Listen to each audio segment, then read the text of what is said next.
Right, మనం super exclusive news చూస్తున్నాం. మాట ఇచ్చాడు, చేసి చూపించాడు. అటవీ శాఖ మంత్రిగా బాధ్యతలు స్వీకరించిన రోజే ఎర్రచందనం స్మగ్లర్ల భరతం పడతానని ఉప ముఖ్యమంత్రి పవన్ కళ్యాణ్ హెచ్చరించారు. ఇటీవల తిరుపతి పర్యటనలో కూడా కింగ్ పిన్స్ ఎక్కడున్నా లొంగిపోండి, లేదంటే వేటాడతామని వార్నింగ్ ఇచ్చాడు కూడా.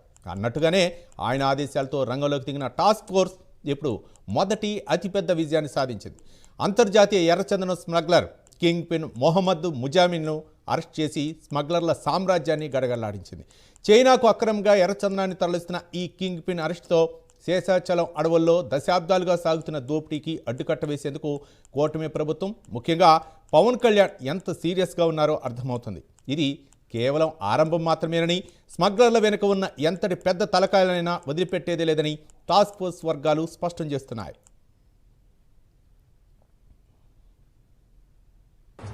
రెడ్ శాండల్ టాస్క్ ఫోర్స్కి సంబంధించి ఈరోజు ఒక ఇంపార్టెంట్ ఇంటర్నేషనల్ స్మగ్లింగ్కి లింక్ అయి ఉన్న ఒక ముద్దాయిని మహమ్మద్ ముజాయిల్ అనే వ్యక్తిని అరెస్ట్ చేయడం జరిగింది. ఇతను చాలా కేసెస్లో ఇన్వాల్వ్ అయి ఉన్నాడు. చాలా కాలంగా ఇతను వాంటెడ్ అయి ఉన్నాడు. ఇతను ఒక ఇంటర్నేషనల్ బిజినెస్ని అడ్డు పెట్టుకొని వాటి ముసుగులో చాలా వరకు స్మగ్లింగ్ ద్వారా చైనా దేశానికి పంపించేవాడు. ఇతనికి సహకరిస్తున్న జోజో మరియు మైకెల్ అనే వ్యక్తులను కూడా వీళ్ళని ఐడెంటిఫై చేయడం జరిగింది. ఈ చెన్నై మరియు కర్ణాటక ప్రాంతంలో ఇతనికి సహకరిస్తున్న మరికొంతమంది వ్యక్తులని ఐడెంటిఫై చేసి వాళ్ళు కూడా ఇటీవల కాలంలో అరెస్ట్ చేయడం జరిగింది. ఇటీవల కాలంలో ఒక ఇంటర్నేషనల్ లింక్ ఉన్న వ్యక్తుల్ని ఈ మధ్యకాలంలో అరెస్ట్ చేయడం అనేది ఇది first time red sandal task force. ఒకవైపు ఈ స్మగ్లింగ్ని కంట్రోల్ చేస్తూ ఎవరైతే వ్యక్తులు దేశవ్యాప్తంగా ఇన్వాల్వ్ అవుతున్నారో వారందరినీ అరెస్ట్ చేయడం, అదేవిధంగా కన్విక్షన్స్లో చూసుకున్నప్పుడు 87% వరకు ఈరోజు కన్విక్షన్స్ని తీసుకురాగలిగాం. రెడ్ శాండల్ టాస్క్ ఫోర్స్కి సంబంధించి ఈరోజు ఒక ఇంపార్టెంట్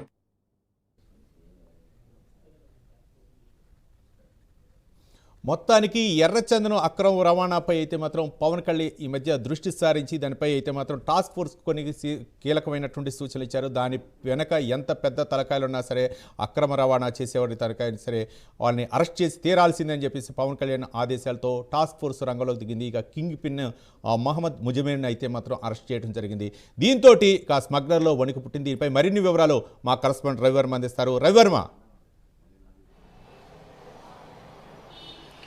ఎస్ రవి, ఇవాళ డిప్యూటీ సీఎం పవన్ కళ్యాణ్ చెప్పింది చేసి చూపించారని చెప్పి కూడా స్పష్టంగా తెలుస్తోంది. ముఖ్యంగా ఈ ఎర్రచందనం అక్రమ రవాణాలో మాట నిలబెట్టుకున్నట్టు కూడా తెలుస్తోంది. అదే కాకుండా దాని వెనక ఇంకా ఎవరెవరు ఉన్నారు, రాజకీయ ప్రమేకుల హస్తం ఎవరుంది, వారి భర్తం పట్టేందుకు కూడా సన్నద్ధమవుతా ఉందంటూ కూడా తెలుస్తోంది. ముఖ్యంగా శేషాచలం అటవీ ప్రాంతం, ప్రపంచ ప్రసిద్ధిగాంచినటువంటి శేషాచలం అటవీ ప్రాంతంలో అరుదైన వృక్ష సంపదకు నిలయమైనటువంటి అటవీ ప్రాంతంలో అలాంటి వృక్ష సంపదకు, ఎర్రచందనం వృక్ష సంపదకు ప్రపంచవ్యాప్తంగా మంచి మార్కెట్లో మంచి డిమాండ్ ఉంది. దీన్ని ఆసరాగా చేసుకుని కొంతమంది స్మగ్లర్లు అక్రమ రవాణాకు పాల్పడుతున్నారు. కొన్ని దశాబ్దాలుగా ఈ అక్రమ రవాణా సాగుతూ వస్తుంది. ప్రభుత్వాలు మారారు, పాలకులు మారారు, కానీ అక్రమ రవాణాను మాత్రం పూర్తిగా నియంత్రించలేకపోతున్నారు. ఈ నేపథ్యంలోనే డిప్యూటీ సీఎం పవన్ కళ్యాణ్ కూటమి ప్రభుత్వం ఏర్పడిన తర్వాత, అటవీ శాఖ మంత్రిగా బాధ్యతలు చేపట్టిన తర్వాత ఎర్రచందనం అక్రమ రవాణాను పూర్తిగా నియంత్రిస్తామని చెప్పేసి కూడా హామీ ఇచ్చారు. ఆ మేరకు ఎవరూ సాహసించని విధంగా ఎర్రచందనం శేషాచలం అటవీ ప్రాంతాన్ని కూడా పర్యటించారు, గోడౌన్లన్నింటినీ కూడా పర్యటించారు. దీని వెనక ఎవరెవరు ఉన్నారని కూడా ఒక పథకం ప్రకారం టాస్క్ ఫోర్స్ సిబ్బందితో మమేకమవుతూ ఎర్రచందనం అక్రమ రవాణా పాల్పడుతున్నటువంటి కింగ్ పిన్గా భావిస్తున్నటువంటి మొహమ్మద్ మసీజ్ను కూడా అదుపులోకి తీసుకున్నారు. ఈ నేపథ్యంలోనే ఈ క్రమంలోనే అతన్ని అరెస్ట్ చేయడంతోనే ఒక్కసారిగా ప్రపంచ ఎర్రచందనం మార్కెట్ వ్యవస్థ అంతా కూడా, మార్కెట్ అక్రమ రవాణా పాల్పడుతున్న వారి అందరిలో కూడా భయం రేకెత్తించిందని కూడా తెలుస్తోంది. అయితే ఈ దీంతోనే పోకుండా, అంటే దీని వెనక ఎవరున్నారు ఏంటి అనే దాన్ని కూడా పూర్తిగా దిశానిర్దేశం చేశారు టాస్క్ ఫోర్స్ సిబ్బందికి. దీని వెనక ఎంతటి రాజకీయ నాయకుడు ఉన్నా కూడా వదిలిపెట్టేది లేదు అని చెప్పి కూడా స్పష్టం చేశారు. అంటే ఉప ముఖ్యమంత్రి పవన్ కళ్యాణ్ గారు మొదటి నుంచే ఆదేశాలు జారీ చేశారు. ఎవరైతే అక్రమ రవాణాకు పాల్పడుతున్నారో వారే స్వచ్ఛందంగా లొంగిపోతే మంచిది, లేదంటే వేటాడి వాడిని అరెస్ట్ చేస్తాము, వాళ్ళని పట్టుకుంటామని చెప్పి కూడా ఒక దిశానిర్దేశం చేశారు. ఈ నేపథ్యంలోనే అంతర్జాతీయంగా మా చైనా మార్కెట్కి సరఫరా చేస్తున్నటువంటి కింగ్ పిన్గా భావిస్తున్నటువంటి మొహమ్మద్ మసీజన్ అతన్ని కూడా అదుపులోకి తీసుకున్నారు. మొహమ్మద్ మసీద్ని ఈ మొహమ్మద్ అంతర్జాతీయంగా ప్రపంచ మార్కెట్లో ఎర్రచందనం అక్రమ రవాణాకు ఎవరైతే పాల్పడుతూ వస్తున్నారో అతన్ని ఎప్పుడైతే అదుపులోకి తీసుకున్నారో అప్పటి నుంచి కూడా స్మగ్లర్ల గుండెల్లో భయం రేకెత్తించింది. ఉన్న వారి అందరినీ కూడా అదుపులోకి తీసుకోవడమే కాకుండా ఎవరెవరు ఉన్నారో వారి వెనక వారిపై కూడా ప్రత్యేక దృష్టి సారించాలని చెప్పి కూడా అని దిశానిర్దేశం చేశారు పవన్ కళ్యాణ్ గారు. ఆ మేరకు చర్యలు చేపడుతూ వచ్చారు. ఇప్పుడు ప్రపంచ మార్కెట్లో కూడా ఎర్రచందనం స్మగ్లింగ్కి చేయాలంటేనే భయం పుట్టేలా కూడా ప్రభుత్వం పవన్ కళ్యాణ్ గారు ఆదేశాలు జారీ చేయడంతో ఒక్కసారిగా అధికారులందరూ కూడా పవన్ కళ్యాణ్ ఆదేశాలతో స్మగ్లర్లు పూర్తి స్థాయి నియంత్రించేందుకు కూడా చర్యలు చేపడుతూ వస్తున్నారు. ఈ ఎర్రచందనం కింగ్ పిన్గా భావిస్తున్నటువంటి ఎర్రచందనం అక్రమ స్మగ్లర్ని అరెస్ట్ చేయడంతో పాటు దీని వెనక ఇంకా ఎవరున్నారని కూడా పూర్తిగా అన్వేషించాలని చెప్పి కూడా అధికారులు దిశానిర్దేశం చేశారు. ఆ మేరకు అక్రమ రవాణాను పూర్తిగా నియంత్రించేందుకు కట్టడి చేపడుతూ వస్తున్నారు.